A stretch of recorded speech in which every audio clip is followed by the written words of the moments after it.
Hello बच्चों, एक बार फिर से बीसीआई क्लासेज में आप लोगों का स्वागत किया जाता है। जैसा कि इसके पीछे हम वीडियो बनाए थे विलयन की सांद्रता। विलयन की सांद्रता के पद में हमने बताया था कि विलयन की सांद्रता में मोलरता आता है, विलयन की नार्मलता आता है, विलयन मोल प्रभाज आता है, पीपीएम सांद्रता होता है, प्रतिशत मात्रा होती है।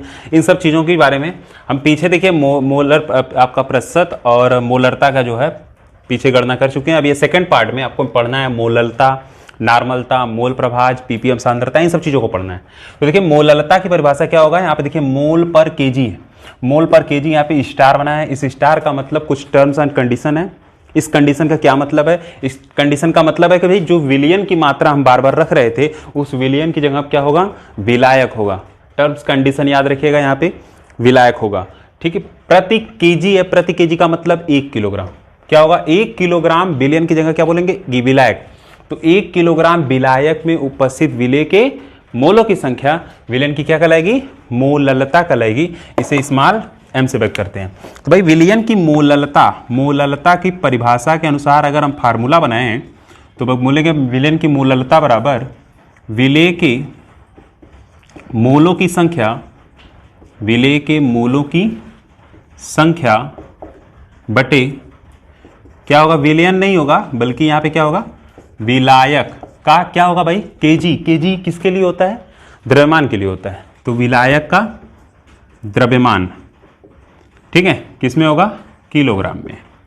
ठीक है, कहीं अगर ग्राम दिया है, कहीं कोई भी जैसे दे दिया 5 ग्राम NaOH दे दिया, तो 5 ग्राम NaOH दे दिया है। ठीक है, तो कह दिया 5 ग्राम NaOH है और 100 ग्राम विलयन बनाने के लिए हमने 5 ग्राम NaOH विलय मिलाया है, विलयन की मोललता बताइए। तो भाई 100 ग्राम बनाने के लिए तो 5 ग्राम, बाकी 95 ग्राम तो जल होगा वहाँ पे। तो यहाँ पे होगा क्या, विलयन की मोललता ज्ञात करना है। तो इस ग्राम में दिया हुआ है, भाई ग्राम में दिया है तो इसको क्या करेंगे हम, किलोग्राम में चेंज कर लेंगे। ठीक है, तो आपको पता है, आप लोग को यूनिट पता है कि 1 किलोग्राम बराबर क्या होता है, 1000 ग्राम होता है। ठीक है, तो 1 ग्राम अगर है तो उसको क्या कर देंगे, 1/1000 किलोग्राम, यही ना आएगा आपका। तो आपका ये देखिए ग्राम हो गया है ना, मतलब अब ग्राम को किलोग्राम में बदलना है तो आप क्या कर दीजिए, 1000 से उसमें भाग दे दीजिए, आपको मिल जाएगा ग्राम से किलोग्राम। ठीक है, तो कोई समस्या नहीं होना चाहिए। देखिए कहीं कहीं यह क्या होता है, आयतन दिया रहता है, आयतन दिया रहता है, उसके साथ साथ घनत्व तो दिया होता है। तो बच्चे बड़ा घबरा जाते हैं कि आयतन घनत्व तो दिया है, द्रव्यमान तो दिया ही नहीं है। तो घनत्व वाले ही फार्मूला से, घनत्व बराबर आपको पता है density equal to mass by volume होता है, घनत्व बराबर द्रव्यमान बटे आयतन। ठीक, तो आयतन दिया रहेगा तो आयतन वहाँ पर रख देंगे, घनत्व रख देंगे, द्रव्यमान वहाँ से निकल जाएगा। इन सब चीज़ों को आप विशेष ध्यान दीजिएगा न्यूमेरिकल में। ठीक है, कोई समस्या नहीं होगा। चलिए मोललता स्मॉल एम बराबर क्या होगा बच्चों, विलेय के मोलों की संख्या क्या होता है, स्मॉल n अपान विलायक का द्रव्यमान, कैपिटल M या कैपिटल W मान लीजिए। ठीक है, किसमें, किलोग्राम में। ये हो गया आपका मोललता। ठीक है, अब हम बोलेंगे एक मोलल विलयन। मोलल विलयन किसे कहते हैं भाई, 1 किलोग्राम विलायक में अगर हम 1 मोल विलेय घोल दिए हैं तो प्राप्त विलयन जो होगा वो मोलल विलयन कहलाता है, उसे हम बोलेंगे मोलल विलयन है। ठीक है, इन सब चीज़ों के बारे में आपको जब आगे सवाल बताएंगे तो लेके चलते हैं। अब इसके बाद हम जो है नार्मलता बताते हैं, तब तक के लिए नोट करिए। तो देखिए विलयन की नार्मलता, इसके पहले अभी विलयन की मोलरता बताए थे। विलयन की नार्मलता क्या चीज होती है, तो विलयन की नार्मलता का हमने अभी देखिए, हम आपको पहले बता चुके हैं कि किसी भी सांद्रता का अगर हमें जो है परिभाषा चाहिए तो उसका हम मात्रक देखेंगे। देखिए हम हर जगह इसका मात्रक लिख दे रहे हैं, तो इसका मात्रक क्या होगा, ग्राम तुल्यांक प्रति लीटर, ग्राम तुल्यांक प्रति लीटर, ग्राम इक्विवेलेंट पर लीटर। तो विलयन का जो सांद्रता की परिभाषा हमने पहले ही बता दिया था कि दिए गए विलयन की निश्चित मात्रा में उपस्थित विलेय की मात्रा, तो विलेय की मात्रा बटे विलयन की मात्रा। ऊपर आपका विलेय है, नीचे विलयन है, तो ऊपर आपका विलेय क्या होगा, ग्राम तुल्यांकों की संख्या हो जाएगा, और विलयन लेकिन लीटर है तो लीटर मतलब विलयन का आयतन लीटर में हो जाएगा। तो ध्यान से देखिए, आपको यहाँ पे यह प्रति है, प्रति का मतलब हम आपको बता चुके हैं कि गणना हमेशा 1 में करेंगे। तो 1 में करेंगे तो आप बोलेंगे हमेशा 1 लीटर विलयन में उपस्थित, 1 लीटर विलयन में उपस्थित विलेय के ग्राम तुल्यांकों की संख्या। क्यों ग्राम तुल्यांकों? भैया देखो ऊपर लिखा हूं, ग्राम तुल्यांकों की संख्या विलयन की नॉर्मलता कहलाती है। देखिए यहाँ पे लिखे हैं किसी निश्चित ताप पर, यहाँ पे भी बात वही है कि विलयन की नॉर्मलता भी ताप पर निर्भर करती है। ताप बढ़ाओगे घटाओगे तो ये जो है डिस्टर्ब हो जाएगा। तो चलिए इसे कैपिटल एन से व्यक्त करते हैं, मोलरता को कैपिटल एन से, विलयन की नॉर्मलता को कैपिटल एन से व्यक्त करते हैं। तो विलयन की नॉर्मलता बराबर हो जाएगा क्या? ऊपर विलय के ग्राम तुल्यांकों की संख्या बटे विलयन का आयतन लीटर में। अब रही बात, अभी आप लोग ये कहोगे कि इसके पहले तो हम जो है मोलरता पढ़े थे, तो मोलरता में बात तो समझ में आ रहा था कि मोलों की संख्या था, विलय के मोलों की संख्या था बटे आयतन लीटर में। तो भाई मोलों की संख्या तो हम लोग जानते हैं कि मोलों की संख्या बराबर होता है पदार्थ का भार बटे अणु भार, आप लोग ये बात जानते हो, और बटे आयतन लीटर में। तो यहां पे तुल्यांकों की संख्या कैसे निकालेंगे? कोई दिक्कत नहीं, जैसे मोलों की संख्या निकाल रहे हैं वैसे तुल्यांकों की संख्या निकालेंगे। तो भाई तुल्यांकों की संख्या, अगर आप ग्राम तुल्यांकों की संख्या निकालेंगे तो कहेंगे ग्राम तुल्यांकों की संख्या निकालना है, बस मोल को याद रखिए। मोल में क्या होता है? भार बटे अणु भार होता है। तुल्यांकों की संख्या में क्या होगा? भार बटे तुल्यांकी भार। क्या होगा? भार बटे तुल्यांकी भार। मतलब यहां पे हो जाएगा विलय या पदार्थ जो भी आपका है, विलय का भार ग्राम में बटे विलय का अणु भार की जगह क्या हो जाएगा? तुल्यांकी भार हो जाएगा, इक्विवेलेंट वेट। ठीक है, इक्विवेलेंट वेट, तुल्यांकी भार। तो आपको समझ में आ गया होगा। मोल जहां पर ग्राम तुल्यांकों की संख्या आपको ये रखना है, अब विलय का भार बटे विलय का तुल्यांकी भार। चलिए अब हम रखते हैं जो है यहां पे विलय का तुल्यांकी भार कैसे रखेंगे। तो देखिए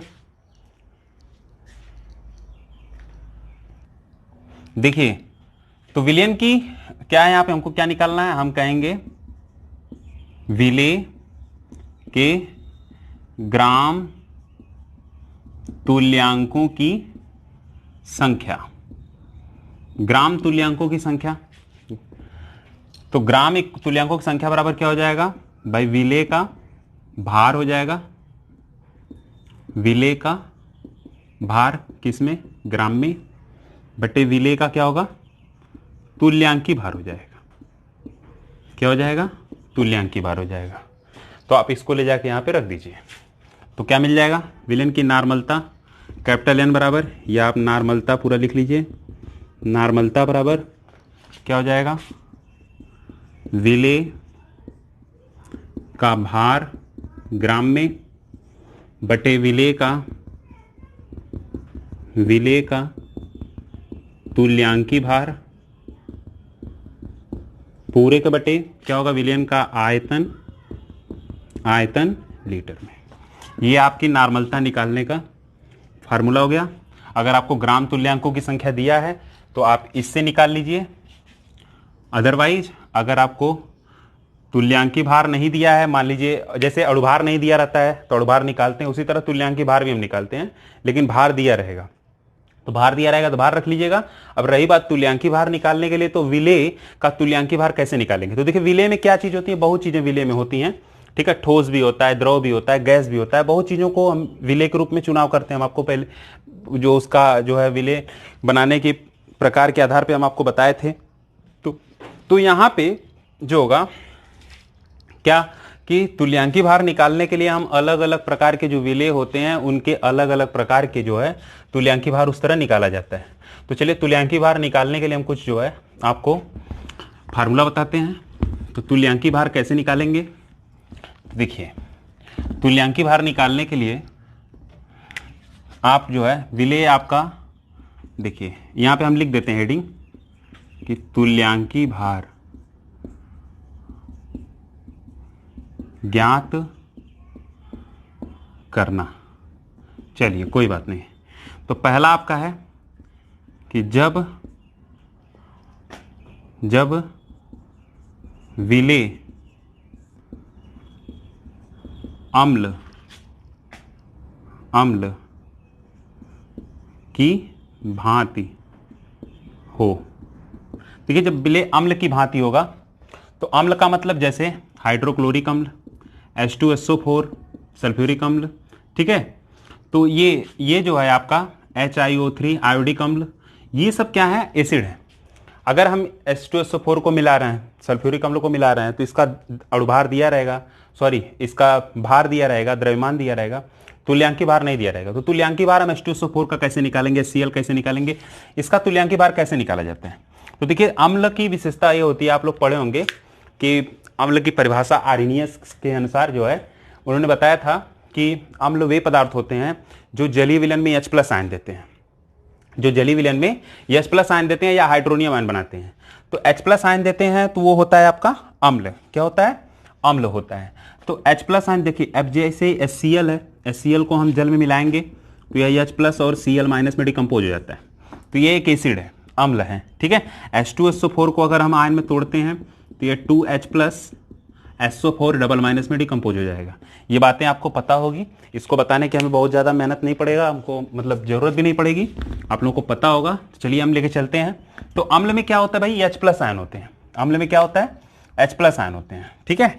तो हम कहेंगे अम्ल की, यहाँ फार्मूला हम बना लेते हैं, अम्ल की तुल्यांकी भार, देखिए यहाँ पे लिख देते हैं तुल्यांकित, या पूरा लिख देते हैं तुल्यांकी भार। अम्ल का तुल्यांकी भार क्या हो जाएगा, तो आप कहोगे अम्ल का अणुभार, जो अम्ल है उसका अणुभार निकाल लीजिए, बटे अम्ल की क्षारकता, अम्ल की क्षारकता।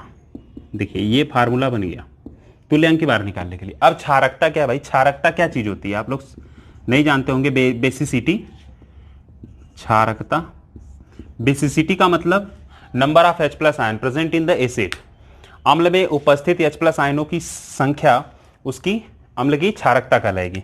मतलब H+ आयन की संख्या, यहां पर मैं लिख देता हूं H+ आयन की संख्या, ये देखिए, ये आप कह सकते हैं विस्थापनीय हाइड्रोजन आयन की संख्या, कितने H+ मिल रहा है। जैसे देखिए H2SO4 हमारे पास, तो H2SO4 होगा, तो इसको आयन में तोड़ेंगे तो क्या मिलेगा, 2H+ SO4 डबल माइनस मिलेंगे, है ना। तो अब यहाँ पे देखिए क्षारकता कितनी होगी, यहाँ पे क्षारकता कितनी हो जाएगी, 2 हो जाएगी। क्यों क्षारकता 2 होगी, क्योंकि इसमें 2 H+ आयन मिल रहे हैं, इसलिए इसकी क्षारकता 2 होगी, ठीक है। अब हमें H2SO4 का क्या निकालना है, तुल्यांकी भार निकालना है। तो H2SO4 का तुल्यांकी भार निकालने के लिए क्या करेंगे, H2SO4 का अणुभार निकाल लेंगे, 98 आएगा, और क्षारकता उसकी 2 रख देंगे, तो आपको क्या हो जाएगा, 98/2 हो जाएगा 49। तो आपकी जो अम्ल की तुल्यांकी भार, जो H2SO4 का तुल्यांकी भार, वो 49 आएगा। बातें समझ आ रही हैं। तो आप जो है ऐसे निकाल लेंगे, ठीक है। अब चलते हैं क्षार की तुल्यांकी भार। तो क्षार का तुल्यांकी भार कैसे निकालेंगे, चलिए इसमें हम उदाहरण दे ही देते हैं, आपको बता ही देते हैं, ठीक है। यहां तक आप लोग इसको नोट कर लीजिए, उदाहरण पे हम बता ही देते हैं आप लोगों को ये क्षारकता कैसे निकालते हैं, ठीक। अब चलिए जैसे जैसे हम एक बात कर लेते हैं एग्जाम्पल में, ठीक है। तो क्या होगा, देखिए जैसे H2SO4 का तुल्यांकी भार निकालना है, H2SO4 का तुल्यांकी भार, इक्विवेलेंट वेट निकालना है H2SO4 का। तो H2SO4 का तुल्यांकी भार निकालना है, तो भाई क्या करेंगे, हम पहले लिखेंगे H2SO4 का अणुभार। क्यों, अभी मैं लिखा था कि पहले अणुभार निकालेंगे, तो अणुभार निकालेंगे तो कैसे, मैंने बताया था आपको, अभी जल्दी मोलरता बताया तो उसमें बताया था अणुभार कैसे निकालते हैं। अणुभार मतलब इस अम्ल की जो कंपोजिशन किस किस एटम से है, किस किस एलिमेंट से है। देखिए यहाँ पे 2 हाइड्रोजन है, 1 सल्फर है, 4 ऑक्सीजन है ना। इन सभी के परमाणु भारों को क्या करिए, जोड़ दीजिए। तो यहाँ हो जाएगा 2 गुणे H का परमाणु भार धन 1 गुणे यस का परमाणु भार प्लस 4 × O, 4 गुणे ऑक्सीजन का परमाणु भार, ठीक है। अब क्या करिए, रखिए, तो यहाँ पे 2 गुणे H का 1 हो जाएगा, 1 गुणे सल्फर का हो जाएगा 32, 4 गुणे ऑक्सीजन का हो जाएगा, कितना हो जाएगा, ऑक्सीजन का 16 होता है, ठीक है। सबको जोड़िए, 16 चौक को 64, कितना आएगा 98, ठीक। तो अब इतना लिखने से अच्छा है कि हम यहीं पे जो है डायरेक्टली लिख देते हैं 98 आ गया, ठीक है। अब हम कहेंगे H2SO4 की क्षारकता, H2SO4 की क्षारकता क्या होगी बच्चों, 2 होगी। अभी मैं बताया था कि ये 2H+ देता है। तो चलिए H2SO4 का हमें क्या निकालना है, तुल्यांकी भार। H2SO4 का तुल्यांकी भार बराबर क्या हो जाएगा, H2SO4 का अणुभार बटे H2SO4 की क्षारकता, मतलब अम्ल का अणुभार बटे अम्ल की क्षारकता। तो अम्ल H2SO4 है, अणुभार कितना आया 98, क्षारकता 2, कितना आ जाएगा 49। ठीक है, तो ये आपका हो गया H2SO4 की तुल्यांकी भार। ठीक है, तो आई होप आपको समझ में आ गया होगा। तुल्यांकी भार भी अब निकालने के लिए बहुत आपको आसान लग रहा होगा कि किसी भी अम्ल का अगर तुल्यांकी भार निकालना है तो फटाक दे आप जो आपके सामने जो फार्मूला है, इस फार्मूले के जरिए आप निकाल सकते हैं। चलिए अब हम क्षार का तुल्यांकी भार निकालने के लिए बता रहे हैं। जैसे हम अम्ल का तुल्यांकी भार निकाले हैं उसी तरह होगा आपका क्षार का तुल्यांकी भार। तो चलिए क्षार का तुल्यांकी भार बराबर क्या होगा, फार्मूला बना लेते हैं। तो क्षार का तुल्यांकी भार बराबर यही बात, क्षार का अणुभार, फार्मूला उसी तरह होगा, क्षार का अणुभार मतलब बेस का इक्विवेलेंट वेट निकालेंगे तो बेस का मॉलिक्यूलर वेट, ठीक है, अणुभार, और उसका हो जाएगा अब यहां पे क्षार की अम्लता हो जाएगी, क्षार की अम्लता हो जाएगी, वहां पे क्षारकता था यहां पे अम्लता हो जाएगी, एसिडिटी ऑफ एसिड बेस। ठीक है, अब यहां पे क्षार की अम्लता मतलब आप जानते हो कि क्षार किसे कहते हैं, क्षार मतलब वे पदार्थ है ना जो जलीय विलयन में OH- आयन देते हैं। OH+ आयन देता था अम्ल कहलाता था, ये OH- देता है इसलिए क्षार कहलाते हैं। और बहुत क्षार की परिभाषाएं हैं, इलेक्ट्रॉन जो है ग्राही के रूप में होता है, इलेक्ट्रॉन दाता के रूप में होते हैं अम्ल क्षार की परिभाषा। तो यहाँ पे जो है हम बेसिकली OH- देखेंगे, ठीक है, क्योंकि सबको यह आसान लगते हैं। तो चलिए क्या होगा, तो क्षार की अम्लता बराबर क्या हो जाएगा भाई, क्षार में उपस्थित OH- आयन की संख्या, OH- आयन की संख्या उसकी क्या कहलाएगी, अम्लता कहलाएगी। जैसे यहां पे एक एग्जांपल है NaOH, आप लोग जानते होंगे सोडियम हाइड्रोक्साइड, यह एक क्या है, क्षार है। इस क्षार की अम्लता क्या होगी, तो भाई इसको आयन में तोड़िए, Na+OH- में टूटेगा, तो इसकी अम्लता क्या हो जाएगी बच्चों, इसकी अम्लता 1 हो जाएगी क्योंकि इसमें एक OH- है। ठीक है, समझ में आ गया होगा आप लोगों को। गर्मी आज बहुत ज़्यादा है तो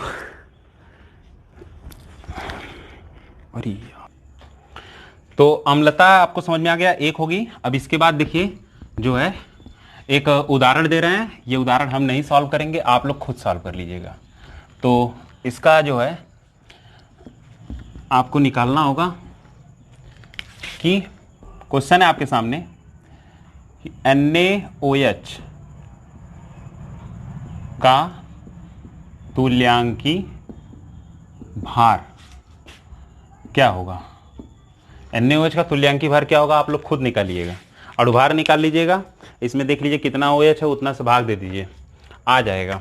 ठीक है, एक और तुल्यांकी भार आप लोग निकालिएगा, NH4OH अमोनियम हाइड्रोक्साइड, इसका तुल्यांकी भार बताइएगा, इक्विवेलेंट वेट ऑफ NH4OH।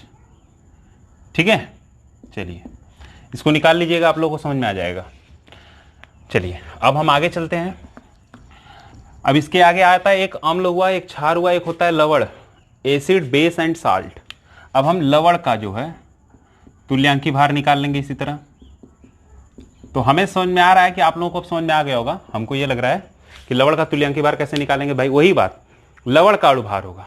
और लवण में क्या होता है भाई, H+OH- दोनों होते हैं, या फिर आप कह सकते हैं कि जो जलीय विलयन में H+ आयन और OH- नहीं देता है ना, वो लवण होता है। उनके अतिरिक्त जो आयन देते हैं, H+ और OH- आयन के अतिरिक्त जो आयन मिलते हैं, जो धन आयन या ऋण आयन मिलेंगे, जो पॉजिटिव और निगेटिव आयन मिलते हैं, वो आपका जो है लवण होता है, साल्ट होता है। ठीक है, जैसे NaCl देखिए, नमक एक साल्ट है, लवण है, इसको आयन में डिकम्पोज करेंगे तो ये Na+Cl- डिकम्पोज हो जाएगा। मतलब इसमें देखिए ना तो H+ है ना तो OH- है। तब इसमें क्या करेंगे हम, इसमें कुछ नहीं करना है, आप कहोगे लवण का, ये बहुत आसान है, लवण का अणुभार बटे उपस्थित उपस्थित धन आयनों की संख्या ना, ये आप लिख लीजिए धन आयन की संख्या। इसमें कितने धन आयन हैं, है ना, एक Na प्लस है कि 2 Na प्लस है कि 3 Na प्लस है, जितने आएंगे उसी की संख्या रख देंगे तो आपको मिल जाएगा। चलिए, आपको लवण का भी तुल्यांकी भार समझ में आ गया। अब हम एक बात छोटी सी कर लेते हैं। कभी कभी क्या होता है कि धातुओं को भी मिश्रित किया जाता है। मैंने बताया था धातुओं को मिलाकर जो है मिश्र धातु बनाया जाता है, विलयन बनाया जाता है। तो किसी धातु, धातु मतलब मेटल, ठीक है,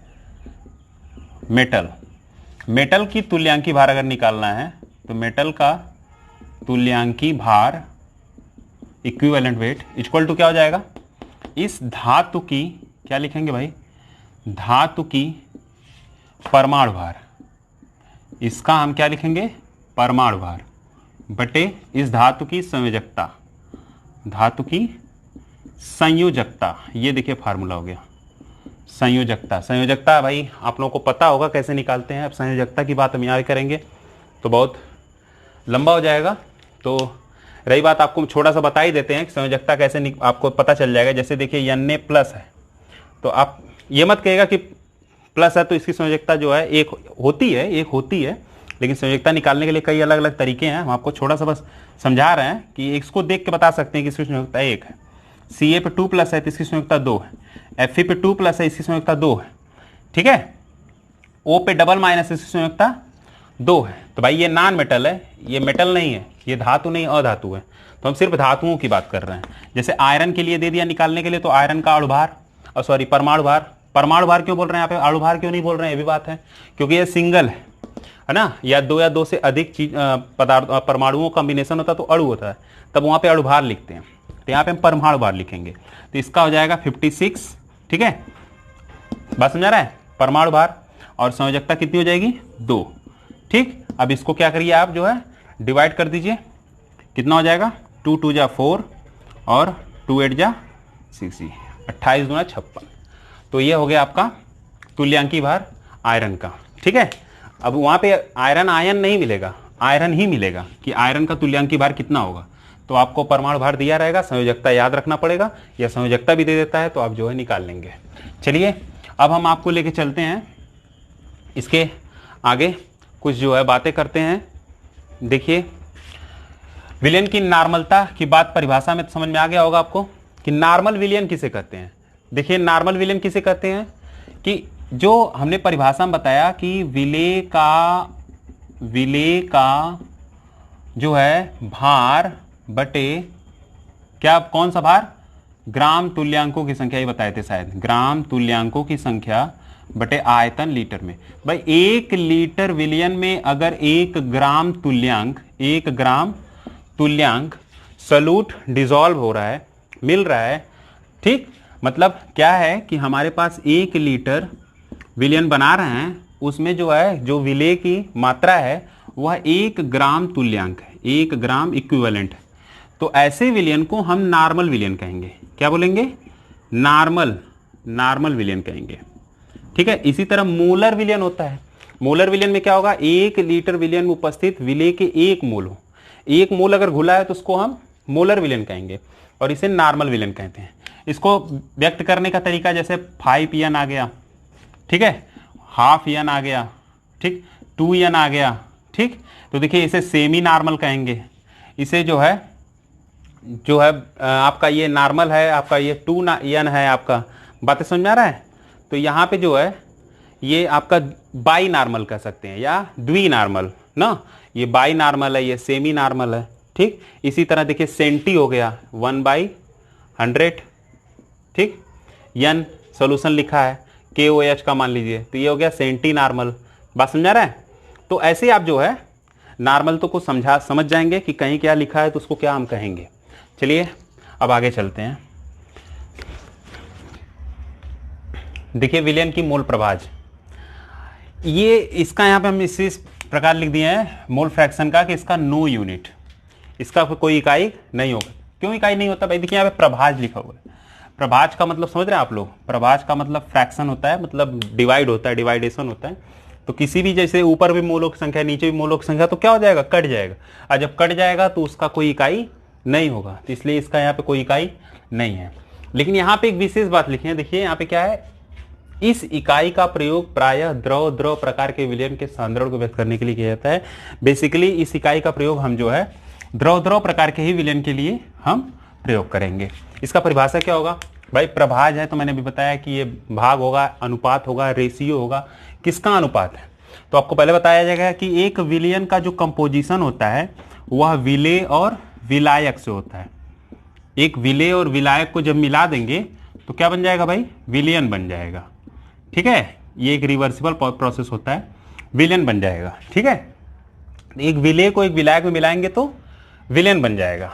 तो विलयन के देखिए यहाँ पे बेसिकली विलयन देखिए कई होता है, एक द्विविलयन होता है, बाइनरी विलयन होता है, ठीक है, त्रिलक विलयन होता है, ठीक, द्विलक विलयन होता है। तो इसमें क्या है, आपके दो कंपोनेंट हैं, दो घटक हैं, एक विलेय और एक विलायक। ठीक, तो विलयन के मुख्य रूप से दो घटक होते हैं, एक विलेय और एक विलायक। तो यहाँ पे क्या लिखा रहा है कि किसी विलयन में उपस्थित किसी एक घटक का मतलब चाहे आप विलेय लीजिए चाहे फिर विलायक लीजिए, तो किसी एक घटक के मोलों की संख्या, विलेय के मोलों की संख्या रखिए चाहे विलायक के मोलों की संख्या, लेकिन एक ही का रखना है, किसी एक घटक के मोलों की संख्या तथा विलयन में उपस्थित कुल घटकों के मोलों की संख्या, मतलब दोनों के मोलों की संख्या, इनके अनुपात को क्या कहेंगे, मोल प्रभाज कहेंगे। क्या कहेंगे इसको, मोल प्रभाज कहेंगे। तो मोल प्रभाज को हम किससे व्यक्त करते हैं बच्चों, काई से व्यक्त करते हैं। देखिए काई लिखा हुआ है, काई थोड़ा एक्स टाइप का ऐसे बना दीजिए, कुछ लोग एक्स भी कहते हैं, गलत नहीं है, जो भी है अपना बोलने का तरीका है। तो इसे हमारे गुरुजी यही बताया है कि ये काई से व्यक्त करते हैं। तो चलिए आप भी जान जाइए किसको काई से व्यक्त करते हैं। ठीक है, तो यहां पे बात किया जाएगा मोल प्रभाज का। तो मोल प्रभाज अगर हम निकालेंगे तो पॉइंट ये है किसका मोल प्रभाज निकाल रहे हैं, विलेय या विलायक। तो विलेय के लिए निकाल लीजिए। ठीक है, तो यहां पे चलिए निकाल लेते हैं हम विलेय का मोल प्रभाज। विलेय का मोल प्रभाज क्या होगा बच्चों, विलेय का मोल प्रभाज क्या हो जाएगा आपका, विलेय के मोलों की संख्या, विलेय के मोलों की संख्या, यही ना, बटे हमने बताया किसी एक घटक के मोलों की संख्या। तो विलेय के सापेक्ष निकाल रहे हैं तो विलेय के मोलों की संख्या बटे कुल घटकों के मोलों की संख्या। कुल मतलब फिर से वही बात, विलेय के मोलों की संख्या, मोलों की संख्या प्लस विलायक के मोलों की संख्या, विलायक के मोलों की संख्या। चलिए भाई, विलेय की जो मोलों की संख्या होती है इसको हम जो है मान लीजिए स्मॉल n से व्यक्त कर रहे हैं। विलेय के मोलों की संख्या को n से व्यक्त किया जाता है, तो विलेय के मोलों की संख्या को हम n से व्यक्त कर रहे हैं। फिर यहाँ पे आ गया n, और विलायक के मोलों की संख्या को मान लीजिए कैपिटल N से व्यक्त कर रहे हैं। या फिर आप ऐसे भी लिख लीजिए कि विलेय को मोलों की संख्या को a, कोई भी कुछ भी हम ये नहीं कर रहे हैं, या नहीं लीजिए, आप इसको a मान लीजिए विलेय के मोलों की संख्या, और b विलायक के मोलों की संख्या को b मान लीजिए। तो यहाँ पर हो जाएगा a बटा a प्लस b, या n बटा n plus n, capital N। तो ये आपका क्या हो जाएगा, काई सैल्यूट। काई सैल्यूट क्यों लिखे यहाँ पे, देखिए विलेय का मोल प्रभाज हो गया। तो विलेय का मोल प्रभाज बराबर क्या हो जाएगा बताइए, n अपान n प्लस कैपिटल N। कोई दिक्कत, इसको इक्वेशन 1 बना लीजिए। अभी एक फार्मूला हम बनाते हैं। इसी तरह आप काई सॉल्वेंट भी निकाल सकते हैं। क्या निकाल सकते हैं, काई सॉल्वेंट इक्वल टू क्या होता है, देखिए तो काई सॉल्वेंट क्या हो जाएगा आपका कि यहां पे हो जाएगा विलायक के मोलों की संख्या, विलायक मतलब कैपिटल N बटे capital N plus small n, या यहां पे लिख लीजिए कोई दिक्कत नहीं, n प्लस कैपिटल N लिखेंगे तो भी भाई 2 प्लस 3 करोगे तभी 5 आएगा, 3 प्लस 2 करोगे तभी 5 आएगा, कोई दिक्कत नहीं। आपने ये दोनों फार्मूला बना लिया। चलिए तो अब देखिए क्या होता है। ठीक है, ये हो गया आपका इक्वेशन नंबर 2। बात समझ रहा है। अब देखिए आप एक बात जान लीजिए कि किसी विलयन में जो होता है, विलेय और विलायक दोनों के मोल प्रभाजों का योग जो होता है, ठीक, सदैव कितना होगा, 1 आएगा। ये फार्मूला आप याद रखिएगा, आगे हम जो राउल्ट-सोल्ट्स का लॉ पढ़ाएंगे तो ये बड़ा काम करेगा वहां पे। ठीक है, तो किसी विलयन के कुल घटकों के मोलों की संख्याओं का जो विलयन में उपस्थित जो है विलेय और विलायक दोनों के मूल प्रभाजों का योग सदैव कितना होता है? 1 होता है। कैसे होता है? जब इनके दो मूल प्रभाजों को आप जोड़ेंगे तो इसका मान कितना आएगा? 1 आएगा। देखिए अभी जोड़ के हम दिखा देते हैं आपको यहाँ पे, ठीक है। तो आप कहिए समीकरण 1 और समीकरण को 2 को जोड़ने पर, समीकरण 1 व समीकरण 2 को क्या करने पर? जोड़ने पर, ठीक है। चलिए जोड़िए, तो क्या हो जाएगा? Chi solute plus chi solvent, ठीक है। यहां पे देखिए हम सॉल्यूट सॉल्वेंट लिख रहे हैं, आप विलेय विलायक भी लिख सकते हैं, काई विलेय धन काई विलायक, ठीक है। तो क्या होगा यहां पे देखिए, इसको जोड़िए, एन प्लस कैपिटल एन, फिर उसके बाद plus N plus capital N, ठीक है। नीचे देखिए आप मैथ में पढ़े होंगे कि जब नीचे का हर समान होता है तो ऊपर सभी जोड़ लिए जाते हैं। चलिए जोड़ देते हैं यहाँ पे, तो ये पे हो जाएगा एन प्लस कैपिटल एन अपान एन प्लस कैपिटल एन, कटेगा तो कितना आएगा? 1 आ जाएगा। तो इस प्रकार आप क्या कर सकते हैं, यहाँ पे देखिए एक फार्मूला और आपके सामने बन गया कि chi solute plus chi solvent, ठीक है। काई सॉल्यूट और काई सॉल्वेंट दोनों का वैल्यू कितना होगा भाई? कितना होगा? 1 हो जाएगा, ठीक है। ये तीनों फार्मूला आप नोट कर लीजिए। अब किसी देखिए, अब आपको बार बार एक घटक के अगर मोलों की संख्या निकाल लिए तो आपको बार बार ये फार्मूला रखने की जरूरत नहीं है।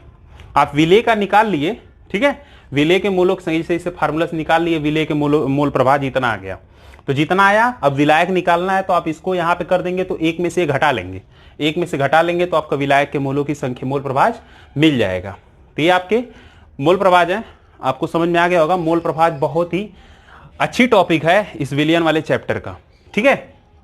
चलिए नोट कर लीजिए जल्दी से इसको। देखिए अब हमारा है इसके बाद लास्ट टॉपिक है कंसंट्रेशन का, पीपीएम में सांद्रता। भाई पीपीएम में सांद्रता, इसका जब प्रयोग होगा तो आपको हम बता दें, एक हमने बताया था शुरू में प्रतिशत में व्यक्त करते हैं, एक प्रति के रूप में व्यक्त करते हैं। ये आपका बहुत जो है, जब आपके पास बहुत बड़ी क्वांटिटी होगी, ठीक है, किसी बहुत बड़े क्वांटिटी की बात किया जाएगा, जैसे उसमें मैंने बताया था कि 100 केजी आपके पास शुगर है और उसके बाद फिर वाटर में मिला रहे हैं, तो देखिए वो बहुत बड़ी क्वांटिटी हो गई। तो आप उससे भी बड़ी क्वांटिटी की अगर बात करें, हम उससे भी बड़ी क्वांटिटी, जैसे समुद्र के पानी में नमक होता है, पानी खारा होता है, आपको पता है, तो वहां पे उसकी कंसंट्रेशन को फाइंड आउट करने के लिए हम जो है पीपीएम का सहारा लेते हैं, पीपीएम का सांद्रता। तो पीपीएम पार्ट्स पर मिलियन, इसका पूरा नाम होता है पार्ट्स पर मिलियन। पर मिलियन देखिए यहाँ पे आ रहा है, पर मिलियन का मतलब होता है 1 मिलियन का मतलब होता है 10 लाख, 1 मिलियन का मतलब होता है 10 लाख, मतलब 10 लाखवां भाग वही होगा आपका पीपीएम में सांद्रता। अब जैसे कि मैं आपको बताया था कि द्रव्यमान प्रतिशत, आपको याद होगा द्रव्यमान प्रतिशत बताया था आपको, आयतन प्रतिशत बताया था, ठीक है। तो द्रव्यमान प्रतिशत, आयतन प्रतिशत, यहां पे तो प्रतिशत था, यहां पे बस द्रव्यमान में पीपीएम, आयतन में पीपीएम, प्रतिशत का देखिए यहां पे इसका मात्रक क्या था? वेट बाय वेट मैंने बताया था आपको, याद होगा, वेट बाय वेट मतलब ग्राम प्रति ग्राम। यहां पे था volume by volume, V by V मतलब ml प्रति ml, ठीक है, ये परसेंटेज में था, ठीक है, इसलिए मैं ml में चुनाव करेंगे। यहां पे था हम 100 ग्राम बिलियन में बोल रहे थे प्रतिशत के लिए, प्रतिशत के लिए 100 बात करते हैं, पीपीएम के लिए हम 10 लाख की बात करेंगे, यह बात याद रखिएगा। परिभाषा हम आपको पूरा नहीं बताएंगे, यहाँ पे आपने परिभाषा आपको खुद लिखना है यहाँ पे, क्योंकि मैं यहाँ पे यह परिभाषा इसका बता चुका हूँ। जैसे मैं बता रहा हूँ उसे समझ लीजिए कि द्रव्यमान प्रतिशत में 100 में बात कर रहे थे, कैसे कि नीचे विलियन था और ऊपर विलेय था, तो 100 ग्राम विलियन में उपस्थित विलेय के ग्रामों की संख्या उसका क्या कहलाता था? द्रव्यमान प्रतिशत। उसी तरह द्रव्यमान में पीपीएम हमें कहते हैं, तो कहेंगे 100 ग्राम नहीं, अब बात करेंगे 10 लाख ग्राम। क्या बात करेंगे? 10 लाख ग्राम विलियन में उपस्थित विलेय के ग्रामों की संख्या, विलेय के तो ग्रामों की संख्या ही होगा, लेकिन यहाँ पे 100 ग्राम की जगह क्या हो जाएगा? 10 लाख, क्योंकि 10 लाख किस लिए बोल रहे हैं? क्योंकि ये पीपीएम में कंसंट्रेशन है। वहां पे हमने बताया था आपको कि विलेय का, वहां बताए थे विलेय का द्रव्यमान ग्राम में बटे विलियन का द्रव्यमान, ये भी बताया था हमने ग्राम में, ठीक, गुणित 100 करते थे, क्योंकि प्रतिशत निकालते थे। भाई यहाँ पे पीपीएम कंसंट्रेशन निकालना है, 100 नहीं बल्कि 10 लाख होगा, 10 की घात 6, ठीक है। ये हो जाएगा गुणे 100 के बजाय क्या हो जाएगा 10 की घात 6। ये हो गया आपका द्रव्यमान में पीपीएम। इस तरह आयतन में पीपीएम निकाल सकते हैं। आयतन में पीपीएम निकालने के लिए फार्मूला क्या होगा कि 10 लाख मिलीलीटर विलयन में उपस्थित विलेय के मिलीलीटरों की संख्या। भाई बहुत आसान परिभाषा। अब आप कोई नहीं कहेगा कि सर पीपीएम में सांद्रता आप नहीं बताए, नहीं समझाए, तो समझाने की जरूरत ही क्या है यार, आप पहले ही पढ़ चुके हो कि आयतन प्रतिशतता, द्रव्यमान प्रतिशतता, उसी के बेस्ड पर है ये पीपीएम। यहाँ पे बस यहाँ पे जो हम प्रतिशत की बात कर रहे थे कम अमाउंट के लिए कर रहे थे, यहाँ पे हम ज्यादा अमाउंट के लिए बात कर रहे हैं। बात वही है, वहां पे 100 से गुणा करते थे, यहाँ पे 10 की घात 6, 10 लाख से बात करेंगे। बातें समझ आ गया। अब हम जो है मिलते हैं इसके बाद सॉल्युबिलिटी ऑफ सॉल्यूशन अगली कक्षा में। तब तक के लिए टेक केयर, बाय बाय।